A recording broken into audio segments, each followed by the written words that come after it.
I'm Jin from algorithm. We use modified A-star algorithm to find a path from one obstacle to another. We introduce ways for turning and reversing to penalize paths that require multiple changes in direction to reduce errors. We were able to accurately reflect the robot's actual turning radius of 20 centimeters in the algorithm by ensuring turns were constrained to a 3x3 box with respect to the robot's back wheels. With a small search space and an efficient algorithm, we were able to utilize exhaustive search to find the exploration order with the lowest A-star cost and hence the fastest path. Hi, I'm Apart from algorithm. There are actually cases where the algorithm is unable to find a path to some obstacles. In which case, we simply mark the obstacles so that the robot will skip them. Now we need a way to translate each path into a set of commands for the robot to execute. So the idea is simple. We simply look through the path and keep track of the number of cells before each turn, and then reset the counter after the turn, and repeat this process until the end of the path.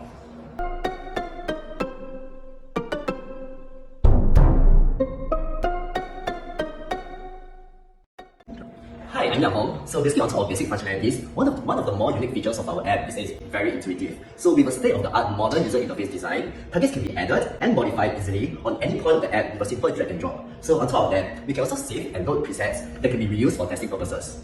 So we have also included a stopwatch with a task start function to have real-time update on how long we are taking.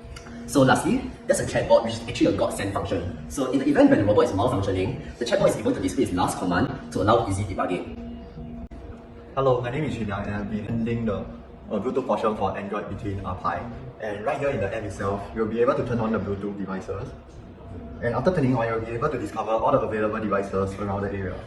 And clicking on MDP Team 9, you'll be able to connect to the Pi and you'll be able to send text and receive text from it. Oh, hello, I'm Ryan from the RPI team. So for the RPI, it acts as the brain of the robot car and it will manage all the communication between the different devices. So the RPI runs a multi-threaded program which will receive messages from the different devices and then will decide the next course of action accordingly.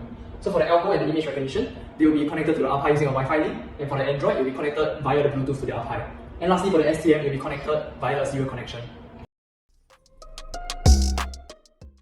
The STM controls all the connected hardware and mechanical parts of the robot.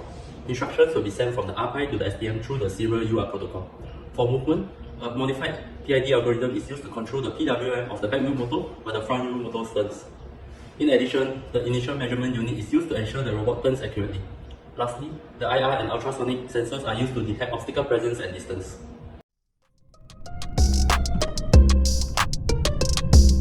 So for our group's image recognition part, we are actually using YOLO V5 as our object detection algorithm.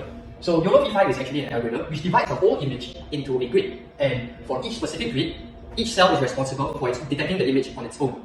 So for MDP, we have 31 classes and we created 50 gigabytes worth of training data.